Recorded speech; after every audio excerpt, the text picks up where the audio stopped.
I don't know how you could get more epic than that. This is what we're talking about.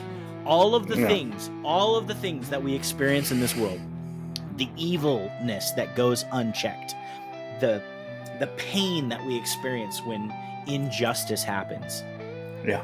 It is not fulfilled in us carrying out that justice. It is fulfilled in our God, who has a name that is written that nobody knows, that is written on his robe and his thigh that says King of Kings, Lord of Lords.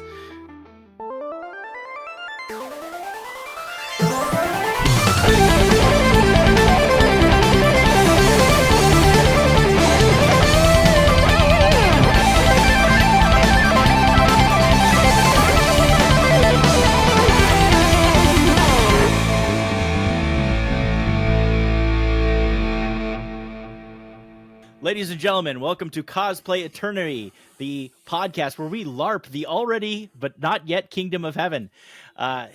Joshua Anderson, this is my brother Trevor.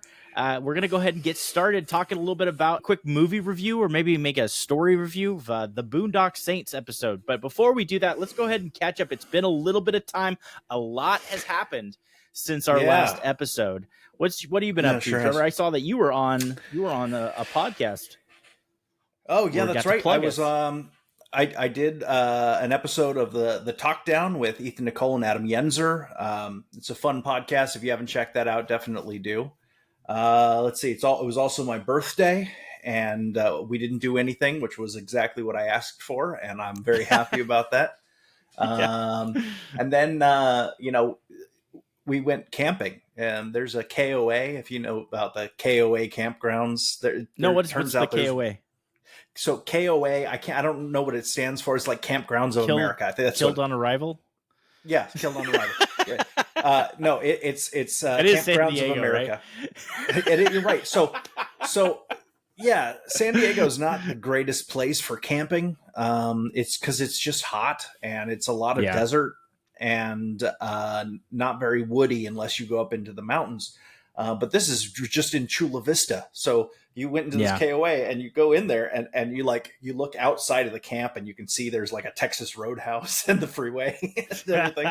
But it's this whole campground. And we went there and, it was a compromise. I wanted to go camping. Rosa got us a glamping setup. So it was basically a permanent tent, And I took my son to swim and then play on playgrounds, and I had to stop him because he threw sand in a little girl's face. He wasn't being mean; he was just playing, and I was like, And I had to yell at him, and all the parents are looking at me like, "Oh, why are you yelling at that kid?" And like, "Did you not see what he did?"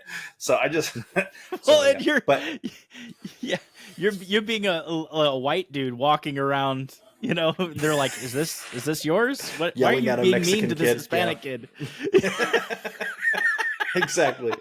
Why are you yelling at this kid? Yeah. But yeah, so we got back, we ate at our campground, and it was dark out, and we sat around the table sweating. And my wife was like, we'll make it work. We'll get into the tents and there's a fan in there and we can make this work. And I was like, baby, I really appreciate that you would do that for me. I'm taking you home because I'm not doing that to you. So we didn't even camp. We just packed everyone in the car. Man, I'll tell you, we did that here in Texas and last summer. And the boys were like, we want to go camping, Dad. We want to go camping. And wheels are turning. I'm thinking, well, what I imagine is going to happen is we're going to get out there. We're going to be sweating. The kids are going to complain because it's hard. And we're going to have already paid for this campground, which is not a big deal. But, at the same time, we're going through all of this and they're going to just want to go home. So I was like, all right, we'll go camping. We're going to go camping in our backyard. And I'm like, you can't go inside. We're going to stay outside. And we did campfire. And it was like, dude, it was like in the 90s. It was so hot.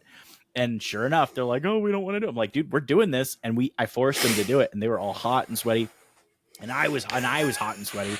And we toughed it out overnight. And man, I was like, this is awful. It was just not worth it. But they learned the lesson. They learned that camping sucks. Yeah, good. They learned lesson, that it's Josh. hard, that they gotta have to stick it out, right? They gotta tough through it. Yeah, I guess, but dude, you and I have fond memories of camping because we grew up in Northern California, and that's true. you could go camping there and not sweat through the night, and there were trees, and it wasn't just open. We didn't go. Did we air, go? Did we like, go open to the camping sun. like in the middle of the summer? Was Gold Bar middle of the summer? Yeah, dude. Yes, absolutely. We did all of that in the summer. Jeez. But we did it in the redwoods, and it never. I mean, you're in the shade the entire time, and man. Yeah, that's right. Okay, yeah. So, well, there was tons of trees around. Yeah. Anyway, so camping. Yes. Well, that's cool. That's fun. Yeah. So what have you been up to? Did that? Man? Gosh, I've been trying to stay away from watching so much politics, and because it is just, it's so frustrating. It's like I had to. It's funny. I was like, I had we do a men's breakfast at our church every other Friday or so, and went there, and it was just one other gentleman that was there this time, and we got to talking, and he's like, yeah, so what have you been up to? I was like, man, I've been I need to turn off my phone. Like the RNC was happening, the assassination attempt was, just happened, and all this stuff. I'm like, I'm so done with the world, and like everybody that is just it seems like that everybody's just the enemy of goodness, right? Like in the world right now. And and he's like, yeah, maybe you need to take a break. I was like, all right. So I kind of turned off my phone for a while, stopped, walked away, mental health came back to normal. Turn on my phone. First thing I see is they're doing the Last Supper, the drag Last Supper on the Olympics, and I'm like, nope, turn it back off. Like it's like there's no way it's not safe to come out. Like I'm just gonna hibernate this election season. So, dude, okay, but here's the thing: I wasn't gonna I didn't even know the Olympics was happening until all that news came out. I know, right? And so now I'm just gonna go back to ignoring the Olympics. Right. But man, I miss it, man. I miss the days where it was Michael Phelps and did the swimming, and then remember '96, the women's Olympic gymnastics team. Was it Carrie Strug? Strug. Oh my gosh, that was epic. Yes. Like she broke her ankle and still went out and won us the gold. It was the most that was epic moment. Anyway, those days are over. Done. Good memory. Yeah, I don't know. It just wasn't that. Yeah, I don't know. Yeah. And I saw that some people were saying that it was it wasn't the Last Supper that they were doing. It was the Feast of Dionysus or something like that. And I was like, oh, okay. And then I saw these reports of the coming from the actual performers saying, no, it was the Last Supper. The gay testament. I was like, oh, okay, well, yeah. And I was like, all right, well, never mind then. But I mean, I still don't care. Yeah, whatever, man. Look, I mean, it's like, are we shocked? Really? No, no. Is this something that we're like? No, I was reading in 1 Corinthians the other day. Was it anyway? I was going to say, what day was it? But that doesn't matter. I was reading in 1 Corinthians, and Paul was like, "Look, are we judging the world? No, we're judging ourselves. The world is not going to be living to our standards." That's right. He does. It does say, it's like making. I'm not saying you could basically keep a tight ship within your own community, and don't go out and judging the world for sinning. God's going to judge the world. Right. So yeah, there is that stance, right? At the same time, I think it's important for Christians to speak against it, and call out evil for being evil and stuff like that. Sure. But yeah, it's not our job to go and take up arms. And we've done it, and there are some people who are trying to fight back by calling them names or mocking them. Okay.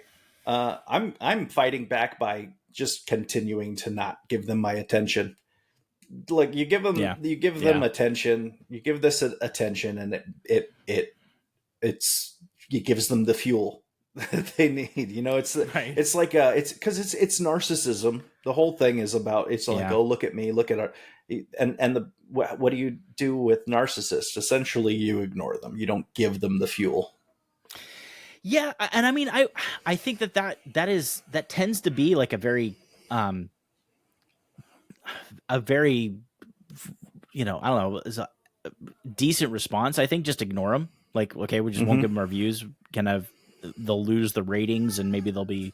But honestly, man, I'm at the point where our society today, it's like just like the whole woke thing. Like, it's not going to go away unless everybody stands up and says, this is wrong. And so there is something for sure to that regard where I'm like, I think we do need to all in be favor of speaking out against it. But speak out against it, call it wrong, and stop watching it. But also, like, the bigger deal we make about it, the happier it's like it Proverbs, makes them. Right? Don't argue with a fool, right? Right. And it just, I guess when it's the same with this, with the people who have been canceled for saying that they want, that they're sad that the guy missed Trump. Those people getting canceled, and there's a bunch of people on the right who are saying, don't do this. You're just doing that. I'm like, no, guys, you can't. I know this seems kind of contrary to what I was saying. Right. I know, but I know this is, this kind of goes against what I was saying before about, Sure. But there's a distinction, and I'll explain it in a second. Okay. But, you can't have, you can't play by the rules of polite society with people who think they're at war with you. That's right. So, I mean, genuinely. Yeah. Right. And so, and I know people who've had their entire careers destroyed. Just just regular people who had their lives destroyed because they were associated with someone who said something that the woke people went after, or, and just, it's something like that. And so I'm saying, make them live by their own rules until they realize this is a bad strategy, and then they cut it out, But the big difference here between what I was saying about the Olympics thing and this is one is Christianity and one is about fighting for politics, and I don't think that is the way that we're called to defend our faith. I don't think violence is something we're called to do to defend our faith. We're not called to insult, to go out and just insult people, call them names or whatever, just to get back at them. That's for an interesting Christianity. Thing. That's not. But when it, but when is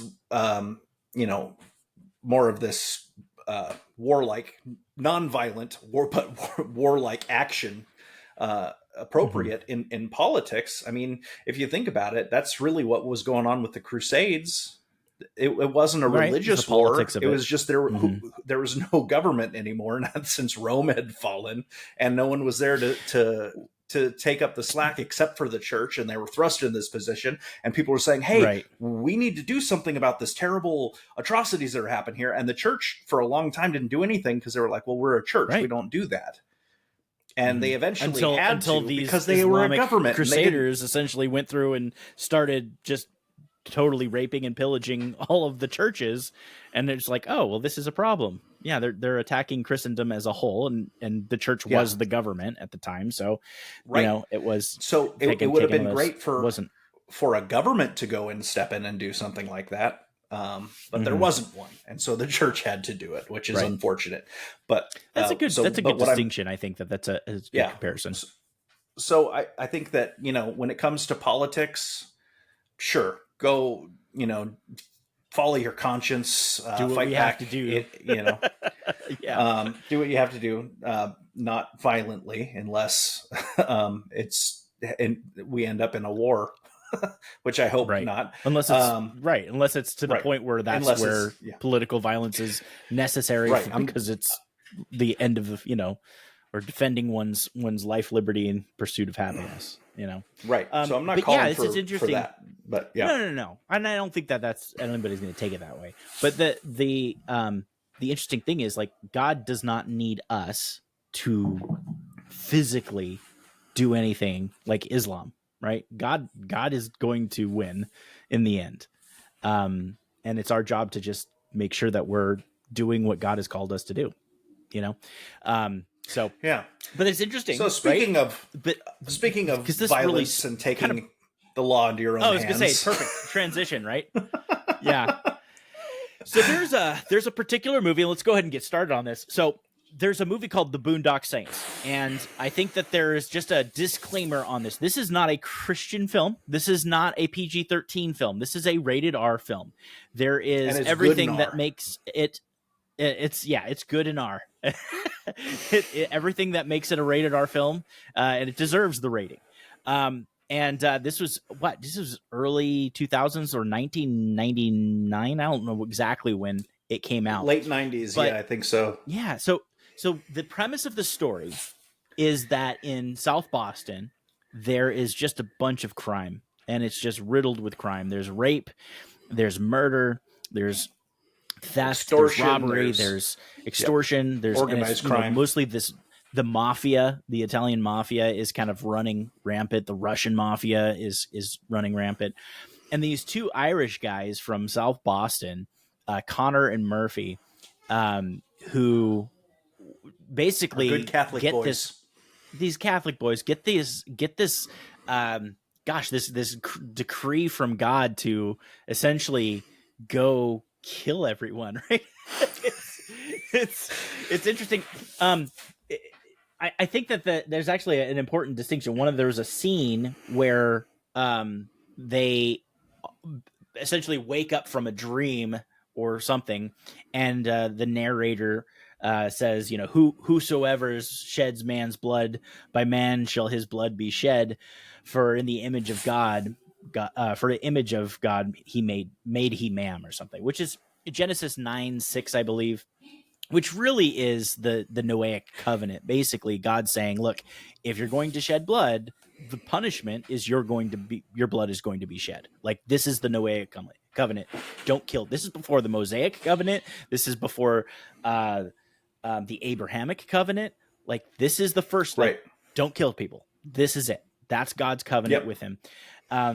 Anyway, so after this narration comes in, Connor, they're twin brothers, who look nothing Connor, alike. One of the brothers says, yeah, nothing alike. They look at each other and he says, destroy all that which is evil. And his brother Murphy says, so that which is good may flourish. And so that really is like the sense, right? So let me, I got a couple of clips here that I want to just react to. So let me show the first one. This is I think that this is interesting because it really sets the tone. This is the very beginning of the movie. So let me go ahead and share this and let me know if you can hear it and see it. Okay. And we'll go ahead and get started here. Okay. Long time ago, almost 30 years ago, this poor soul cried out for help time and time again, but no person answered her calls. Though many saw, no one so much as called the police. They all just watched as Kitty was being stabbed to death in broad daylight.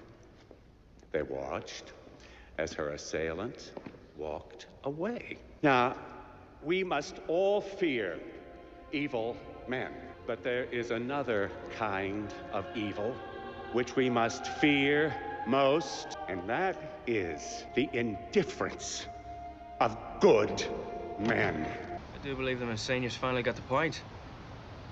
Aye. So that was the intro of the movie, right? Where you see the priest says, now we should all talks about the real true story of Kitty Genovese, of essentially everybody kind of looking the other way when she's getting stabbed to death for, this goes on for a couple of minutes. And by the way, beautifully shot, man. I forgot. I hadn't seen this movie in forever, and it's beautiful. Was really it Troy Duffy's first and last movie? No, he made a sequel to this movie, but it was not good. Okay, well, no. But Troy Duffy, he ruined his career by going after Harvey Weinstein. A hero. Dude was a hero. Yeah, dude. Harvey Weinstein. I had no idea. Oh, yeah, dude. Harvey Weinstein was initially the one who got this movie going, right? And he really funded it and everything, greenlit the movie, and they started making it. And he got into fights with Harvey Weinstein. Harvey Weinstein pulls a plug, and he's like, "I'm gonna make it anyway." And he did. But everybody else was like furious at him for And if you look, there's a documentary. I had no idea. There's a documentary about it called Overnight. And it's basically just showing the behind the scenes footage of how basically Troy Duffy just ruined his career. But wait, so because he went looking back at it. Wait, what was the issue with Harvey Weinstein that he had? Was it I don't remember, dude. Probably not with the actual evils. No. I think Troy. But... No, Troy Duffy is kind of a drunk. Oh, okay.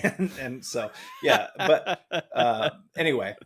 So totally sidetracked, but no, that was great. I didn't know that. That's so wild. Yeah. So the priest goes and says we should all fear evil men, right? In reference to the story of these people looking away and not addressing the evil and helping out Kitty Genovese. And he says, but there's another fear we should, something we should fear most is the indifference of good men. Right. And that I think that hits a note.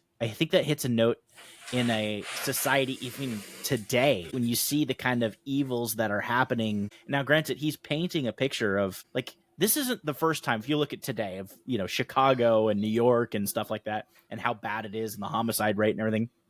This isn't new.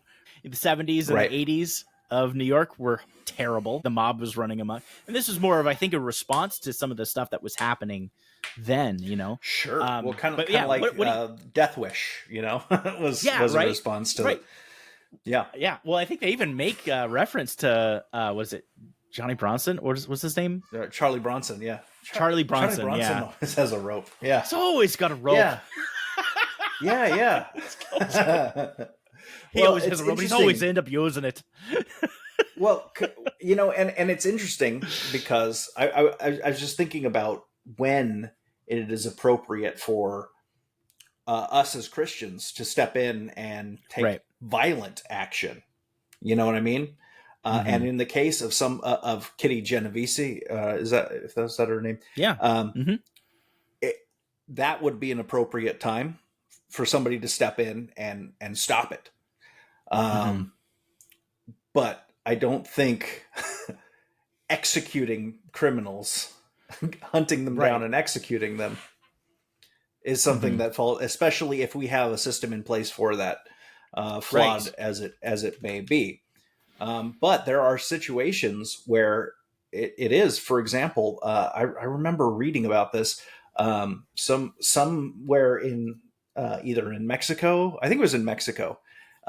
The government had completely failed. Maybe it was in South America somewhere, but the government had completely failed. It was basically the cartels were running the government, and these dudes got a hold of Wild at Heart by John Eldridge, and the men in that community turned to vigilantism, and that's how it was turned in the newspapers. They're like, oh, these evil vigilantes just went and overthrew the government and just did their own thing. Well, yeah, no, they were vigilantes because the government were all criminals, and they were like, hey, it's time for the men to step up and take this government over and make it good. And they called them vigilantes. They were just, regular old revolutionaries, and they, so yeah. I was just thinking about when it is right for Christians to step up and do these things that are normally left to a government, and when it's not.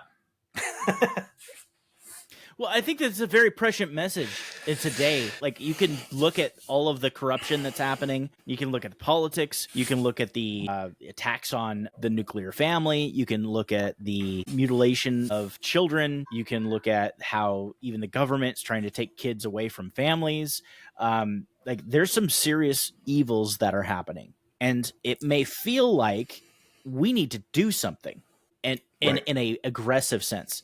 And I think that's not the time. You have stuff that is in place. Being a vigilante is not really what we're called to do. And I think oftentimes that's it's a, especially with movies like this, it's interesting because there is this sense of there is evil.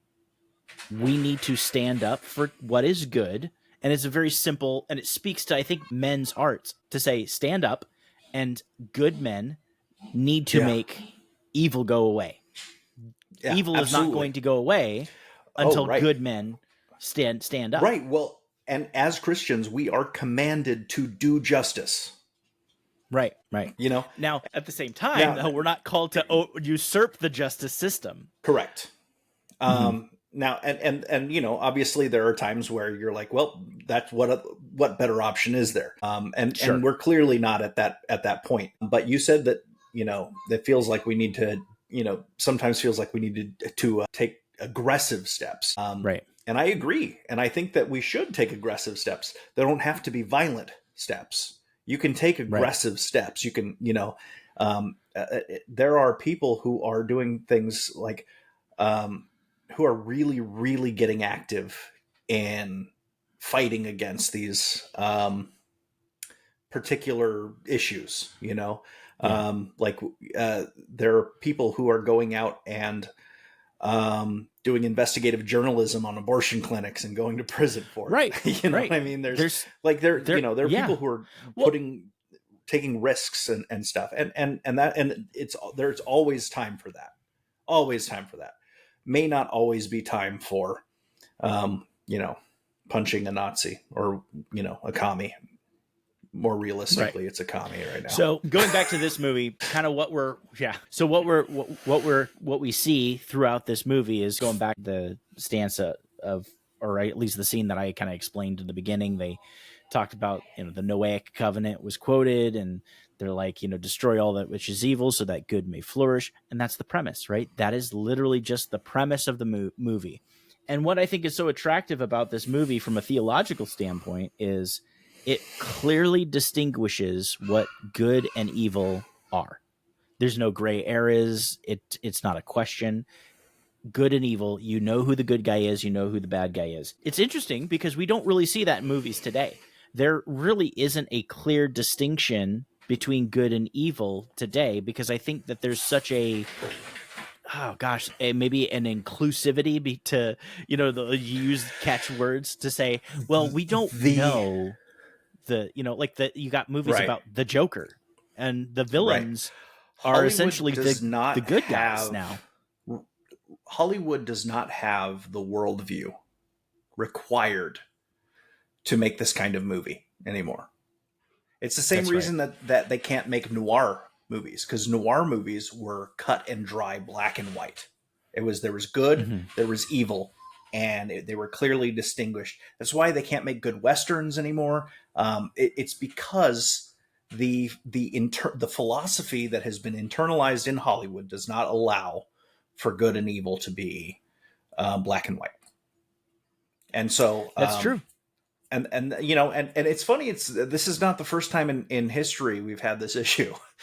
So it's interesting. We'll take a look a little bit later at what G.K. Chesterton had to say about some similar issues that they had around his time. So yeah. So let me just kind of go on to kind of paint this picture for this next clip. What we see is them kind of essentially taking the first step. They see these people that are doing evil, these mobsters, these gangsters, and they're not being arrested, and they're not being convicted, and they're just getting through and unscathed, unpunished, right? And so these two brothers, Connor and Murphy, go through and they just preemptively kill these guys.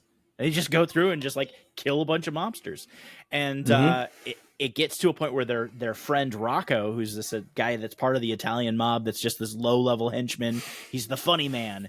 And you know, it goes to be sent on a hit. You know, he's the first time in 18 years got called up, and he's like goes in with a 6-shooter, and there's like, you know, 9 guys, and they're like, there's 3 bodies. What were you gonna do? Lash the last 3 to death, funny man? Like, you got set up basically. Anyway, so long story short, he kind of joins their cause, and when he joins their cause, he realizes, like, we could do this. We could just do this, right? And I think this clip, I think really what it does is it speaks to the initial gut reaction that decent human beings, especially, you know, decent men, have to evil, a reaction, a response to evil of what we could do. So let me go ahead and set this clip up real quick. It's 44 seconds here, so this one should be fairly easy and short. Audio.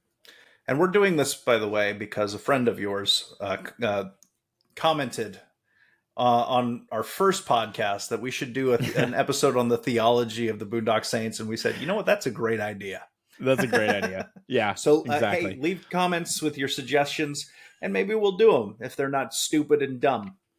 Right. Exactly. All right. So here we go. This one I think has a little bit of language, but forewarning. Misses. Yes, so? So let's kill a motherfucker. I mean, what are you guys? Like, that's your new thing, right? Well... What the fuck? I mean, who makes a cut? Is there a raffle or something? Well, to tell you the truth, those first ones, they just sort of fell into our laps. Well, what do you think? We haven't really got a system of deciding who, Rock. It's, Me! I'm the guy. I know everyone, their habits, who they hang out with, who they talk to. I got phone numbers, addresses. I know their I know where they live. We could kill everyone. So what do you think? I'm strangely comfortable with it.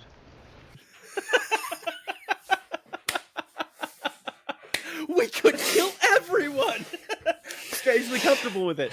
But this is interesting because I want to bring up, like, there was we had a friend that we watched this, we showed this movie to, and I don't think he was a stranger to this kind of environment of evil, right? Like he had grown up in around gangsters, possibly in gangs. I don't remember. But yeah, we watched this with him, and I remember after this movie, he was like, dude, we could do this. Like we can go out there, like we need to take these people out. And he's like going like that, and then he just kind of stops himself mid-rant and goes, whoa, okay, Holy Spirit. He said, he said, guys, I really scared myself there for a minute. Right. Well, and we went into one of the elders of our church, and we were just kind of like, I think we knew the answers, but we kind of painted the picture. It's like, okay, what point is it necessary for Christians to become vigilantes against evil? And he's like, no point. What are you talking about? Like, no, it was just a harebrained idea. I just want to make sure. We know. Yes. We weren't seriously considering this. Are you no, kidding me? Yeah. But I think it's interesting that's the gut reaction. I think that ultimately when you think about what to do when somebody that does something horrific and evil, like murdering a person in broad daylight where they're screaming for help and nobody does anything, and then they don't get arrested, and they skirt through the justice system unscathed and unpunished, and it's like that is an abomination, right? Like it speaks to the image bearing characteristics that we've been given by God of justice, to say that cannot go unpunished, right? And so there is that sense where it's like, we could do this, we could kill everybody, which is ridiculous to think about, right? But it speaks to something, and I think it's important to distinguish. And the reason I brought this clip up is to say there is justice that God ultimately, the Bible says, vengeance is mine, says the Lord. That God will bring justice, right? God is going to punish evil. God is going to take care of the evil in this world. And it's our job as Christians to put our faith and our trust that the creator of all the universe will do what is right. And it may not happen in our lifetime, and it may not happen in our, direct witness, right? But God's going to bring about justice. And the reason he's bringing about justice is because he's already won. Oh, death, where is your sting? Oh, death, where is your victory? Go grave, where is your victory? Right. That's what we do. We're cosplaying eternity. We are essentially LARPing the already but not yet kingdom as Christians. That's what Christians do. We standing here and saying, hey, this doesn't matter right now, because ultimately we're playing the end game here. We are already victorious, right? And so that's essentially, I think, a healthy perspective of. Well, so this is something interesting too, because so after this, the drag queen Last Supper nonsense that happened, Elon Musk posted on Twitter that if Christianity doesn't fight back, it's going to die out. Basically, he said, and Michael Jones from Inspiring Philosophy posted a quote from G.K. Chesterton, and I don't know the quote perfectly, but I can tell you the gist of it. And the gist of it is like, Christianity has died, multiple times, but it always comes back because it worships a savior who knows knows the way out of the grave. Yeah. And yeah. And it's true. It's true. Christianity has died out multiple times. Mm-hmm. It has been on its last legs, and it never dies because you can't. Yeah. We worship a God of resurrection. Yeah. That's right. You can't kill God. We tried. Yeah. Yeah. Right. Well, shoot. And Nietzsche, right? Definitely tried. So anyway, so I think that's an important distinction to kind of come through, to stand up or really speak to this environment that we live in, to say, look, guys, yes, there is evil in this world. Yes. Speak out against it. And in the microcosms, if you're in a situation where somebody is getting murdered or hurt or being, beat up or whatever, like, defend somebody's life, right? I mean, we're not saying don't like sit back and say, oh, God's going to handle this, right? He might put you in that position specifically because of the skill set that you have, or because you're able to protect, right? Like, we as parents also, we're called to protect our children and our spouses, right? So we're not talking about in the micro level. We're talking in the macro level. God is going to bring justice, and he's going to bring vengeance to evil. And ultimately, he's going to throw Satan and his angels and all of his followers into the lake of fire. And there will be a new heaven and a new earth. And one day that God is going to wipe away all the tears. There'll be no more crying or mourning, no more death, right? And God is going to make everything right and new. And that is the hope. That is the message of Christianity. So when somebody's like Elon Musk or Andrew Tate says Christianity needs to fight back, we're not Islam, guys. We don't need, our God doesn't need us to physically take up arms for him, in defense of him. God can defend himself, So in the macro, right? God is not mocked, I believe is the the verse. God is not mocked. He will handle these things. Yeah. Yeah. So, but I also wanted to point out that I've seen Christians posting on this on X saying, I hate trans people. They're going and they're going to hell and they deserve it. And I've seen people say that, and I'm saying that's not what Jesus said. And that's not what Paul told us to do. It's not what any of the disciples told us to do. But it's not, and that's not the. God says, God. So for God, they may be going to hell, absolutely, right? But that's not what God is not telling us to hate them. We can, Oh, absolutely. We are. This is trite. Hate the sinner. Hate the sin, not the sinner. Yeah. Okay. That's not. I'm not going to try and pass something like that off. What I'm saying is, how about what Jesus said on the Sermon on the Mount? How about, was it bless those who persecute, love your enemies, pray for those, or pray for love those your who enemies, persecute you. Yeah. Mm-hmm. And that's the stance. We're being persecuted in fiction. I want to make the distinction, right, too, because I think that there's so many people that look at that verse and say, well, are we just supposed to allow evil to run rampant? No. Are we supposed to just love our enemies by not calling them to justice? No. Absolutely not. Right? What we're called to do is to love our enemies and pray for those who persecute us, for the hope and the belief that they will come to the full knowledge and saving faith of Jesus Christ. That ultimately is the plan. And that stance and that position to say nobody is outside of redemption is the stance that we should take. However, we are not to go and just ignore evil. So when he says, and it says in the Bible, fight back against it in appropriate ways, in ways that are acceptable to God. But hating the people is not an option. No, you're not allowed. Sorry. And the response to that, and this is a perfect example, in the Bible, it says, if somebody slaps you in the face, what do? You turn the other cheek. Well, when somebody slaps somebody in the face is often a backhand, right? A backhanded slap. And I've heard some commentators talk about, well, what was happening there is if you turn the other cheek and you ask them to slap you again, You're asking him to slap you with an open hand, and that's more shameful. What you're essentially doing is you're saying, you slapped me in the face. It was unjust, but I want you to do it so everybody can see what you're doing.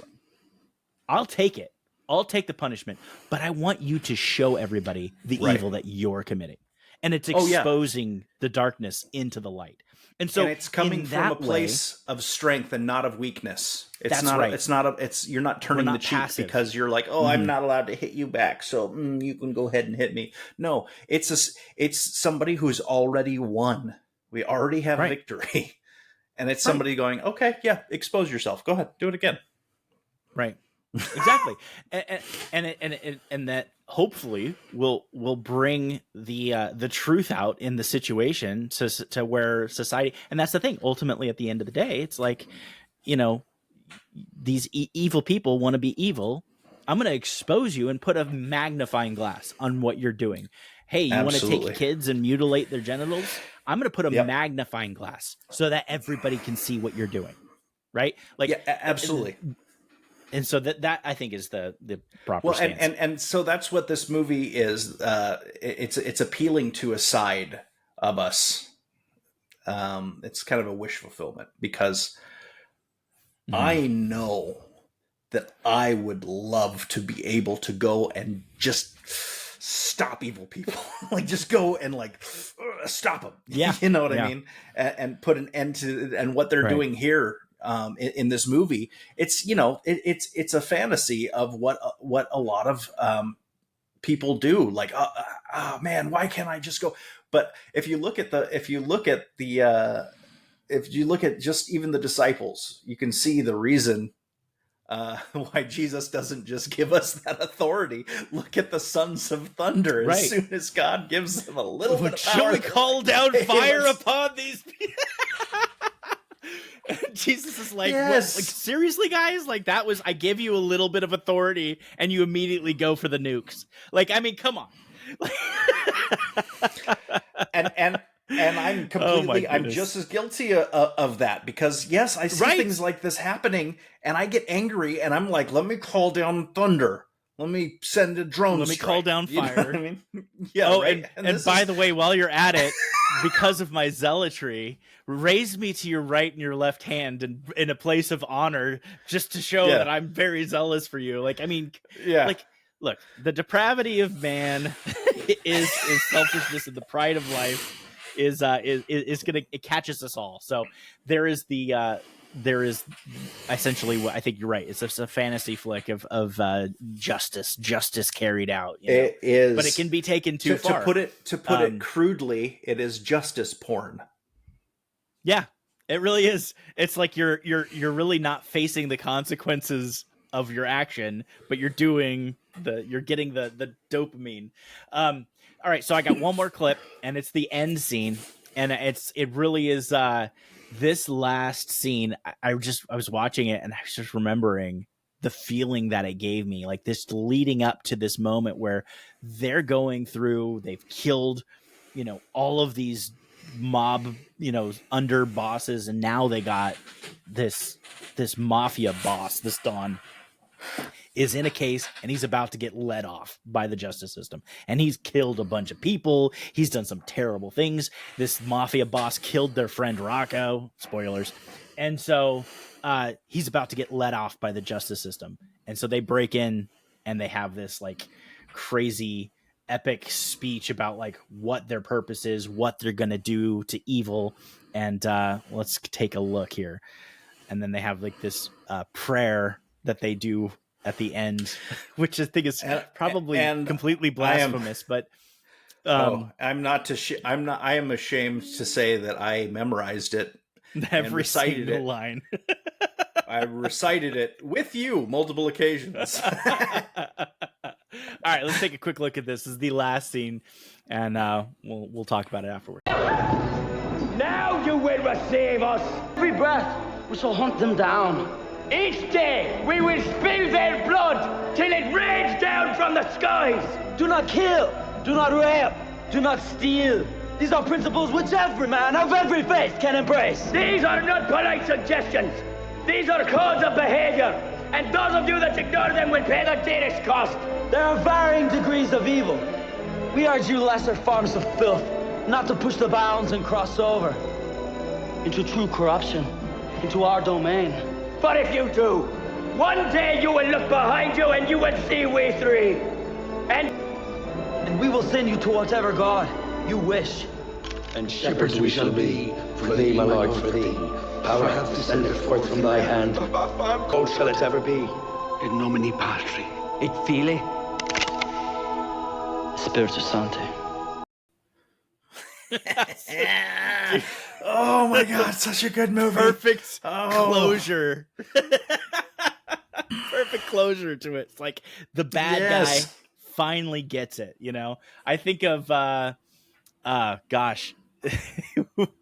like the end of Gladiator, right?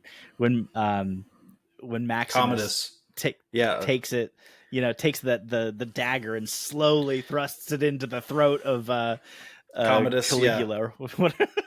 Commodus. I know. Whoever he was betraying. And so it was just like you want justice, you want to see this happen, right?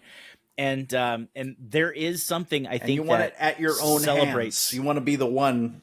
Yes. You want, and that's it. Yeah, you want, and that's where I think that there's the perversion, right? You want to carry out justice yourself, and you want to kind of drink that cup that you can't bear. You can't bear that cup, right? Like, I mean, when Jesus was in the Garden of Gethsemane, and he was praying, and he said, "Lord, if there's any other way, let this cup pass from me." Right. But not my will, but yours be done. I mean, Peter said, you know, Lord, let it never be, you know, that you would be turned over or that you would die. And he says, can you drink my cup? Can you bear this cup? Can you do what I'm going to do? Can you raise from the dead? Right. Can you take the sin of the world on your shoulders and you know, take the wrath of God and the victory of God and essentially, you know, bring justice to humanity? Nobody can do that.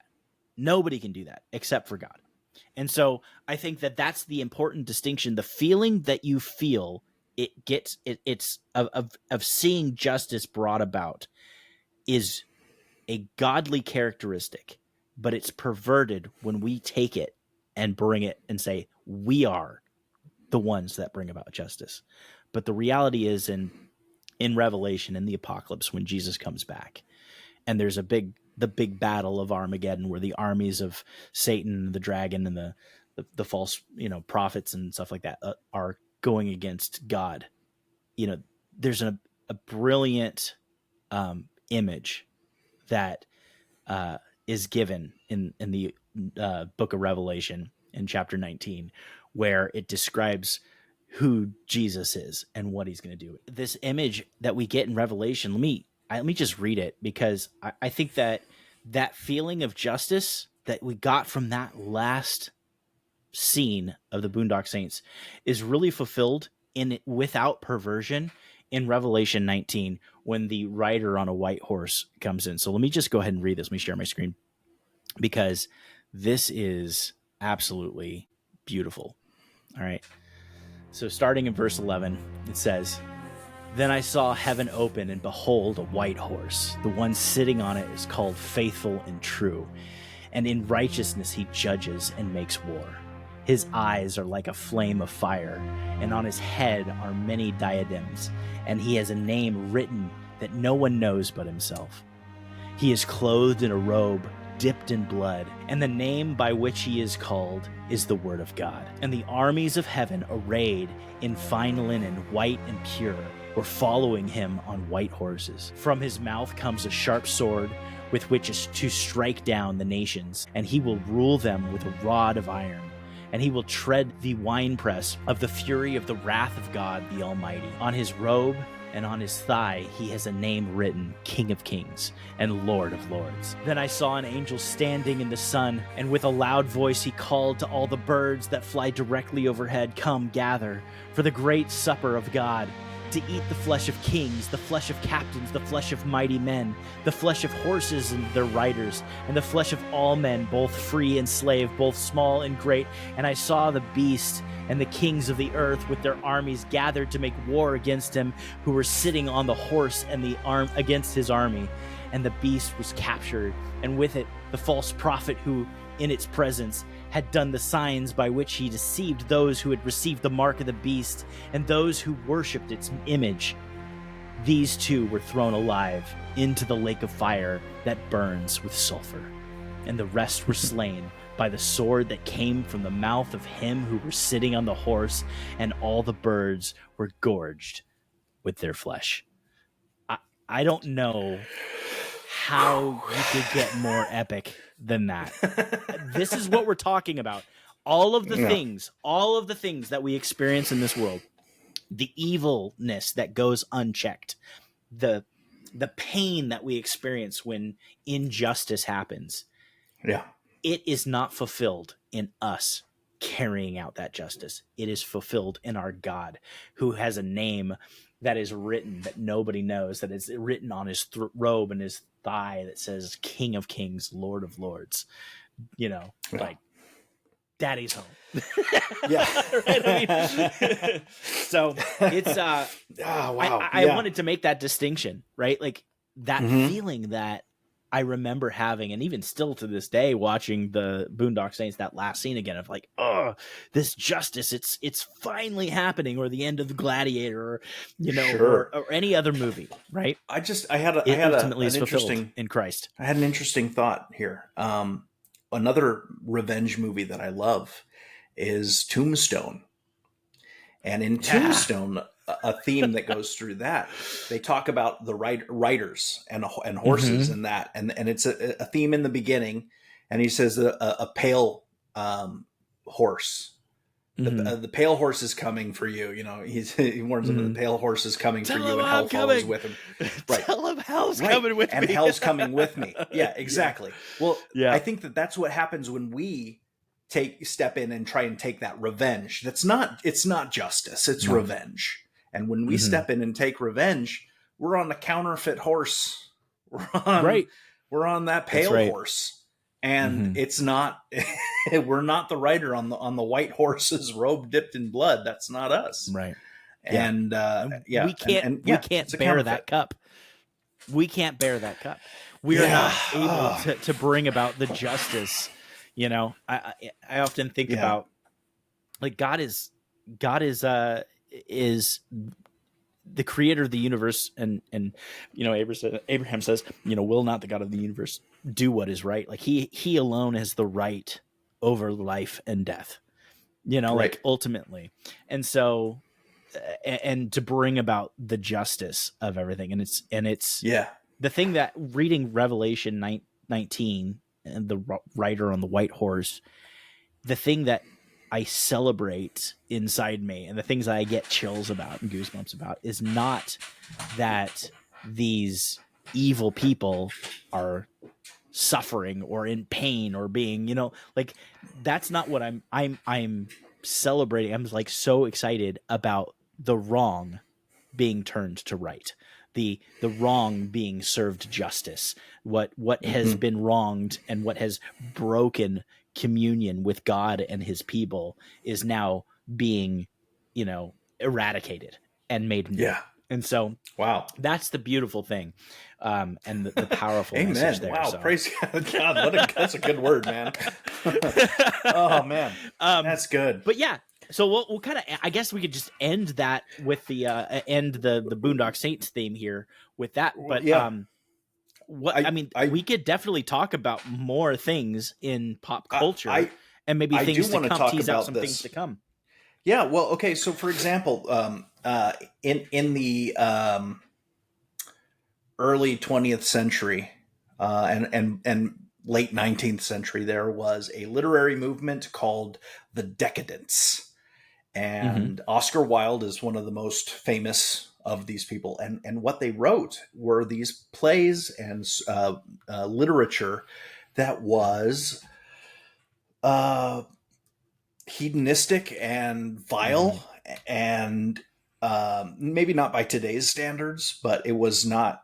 I mean, it was they were writing things that were wrong, and they reveled in it. They knew it was wrong, and that's why they did it. That's kind of the point of it. They didn't. It was an offshoot of this ascetic movement, which was just art for art's sake, and there's no real meaning to any of it. It's a little bit of a precursor to the postmodern ideas, and and it was pretty vile. But what was interesting is around that time, people were blaming pulp fiction literature for violent actions. Kind of the way like when somebody does something violent today, video games get blamed. You know, people are like, "Oh, these kids are playing these violent video games." Right? They played Doom and they shot up a school. Yeah, right. So, we grew up with that in Columbine. Right. So the blue collar literature, the blue collar fiction of the day, was the penny dreadfuls, and they were the things that you could buy for a penny, you know, at a newsstand or wherever they bought them. I don't know how the world worked back then, but you know, you could get them, and it was like, you know, if you're a laborer. Right. So this is, you know, before radio, before TV, before, you know, any other of these forms of entertainment. So you just go and you grab a penny dreadful and you read these stories that are just action adventure stories. And they were violent and brutal, and people were blaming these. Now, Chesterton wrote an essay called In Defense of Penny Dreadfuls. And it's a great thing to bring up to your literature teacher if you're in high school or college and you got a snooty literature professor. Just they pull probably out this. Won't know what you're talking about. Oh, if you're in high school. But yes, well, that's true. Well, no, I had some pretty snooty English. Yeah, I had an AP English. Well, they might have heard of them, but they have. It doesn't matter. No the article. If either way, read this article. Yeah. It'll blow them out of the water, because Chesterton points out a couple of things. He said, first of all, literature is a luxury, but fiction is a necessity. We need this. We need fiction. You know, and what we call literature. He was talking about how, look, you know, what Dick Dastardly does in these books is a clear-cut good versus evil story, and he may be violent, but I guarantee you will find more morality in the pages of a Penny Dreadful than you will find in the pages of Oscar Wilde. Or I don't think he names Oscar Wilde, but he was going after literature. He said, look, the literature of today, you want to talk about evil, look at what the artistic folk, what the upper classes are reading. They're like, oh, look at this. I mean, Oscar Wilde had a play that was banned in a bunch of different countries, and it was I forgot that it's Salem or something like that. And in it, like a woman is like carries around the severed head of her lover and kisses it. And so it's that kind of stuff. So it's really dark. But Chesterton what do you defends think? This kind of thing. And this is interesting, because I think that some of the interesting things about the stories that were written in the Decadence, they called them like yellow books, because they would put them in yellow wrappers to like kind of signal that this is a salacious material. Why there was actually a book called I can't remember, but I will know by the time we talk about this again. I think it was just something that was symbolized. I think that it comes from one of the writings. Okay. But they actually had a book where they published the salacious literature called the Yellow Book. And that is kind of a teaser for an episode I'd like to do in the future about some of the cosmic horrors pre Lovecraft that arose in kind of criticism of the decadent movement, and I think that's going to be pretty interesting to check out. I mean, and obviously we'll have more details and everything, but like, what time frame kind of range of years is the Decadence and some of the response to this I happening? think it was like the 1850s to the 20s or something. It was a big span. It was pretty common, but it's very similar to the kinds of things that we're seeing now. Like if not the everyman movies, not the ones that are made for blue collar popcorn movie buffs, but the ones that are made for the true movie fans, the ones that are doing well on festivals, the one like movies like Mother, that are just foul. You know, it's the ones for the upper classes that no normal good person would. Right.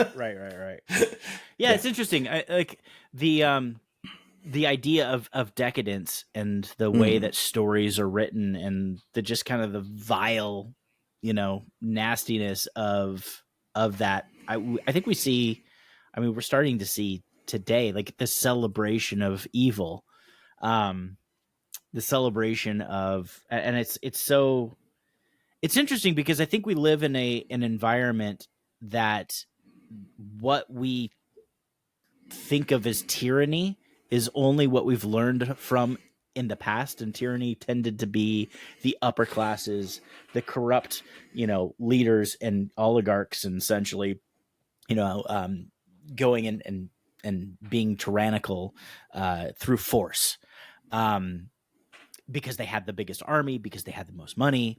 But today in a society, we're seeing tyranny through compassion, which we've never really experienced before. And so we're essentially, the tyranny is by a bunch of what did the big thing in that is brought up in politics today, JD Vance said about like it's being, the tyranny of a bunch of unmarried cat ladies without children.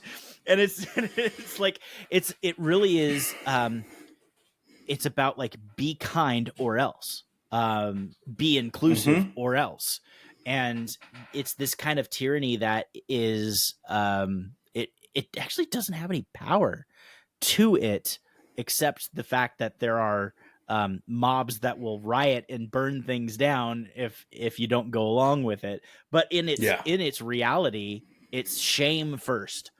It's, oh, how dare you, And I wonder if that was actually a thing, during the you said it was the Decadence period? Well, the Decadence. When we also did see that kind of thing during like the Cultural Revolution in China, and it's one of the ways that commies take over.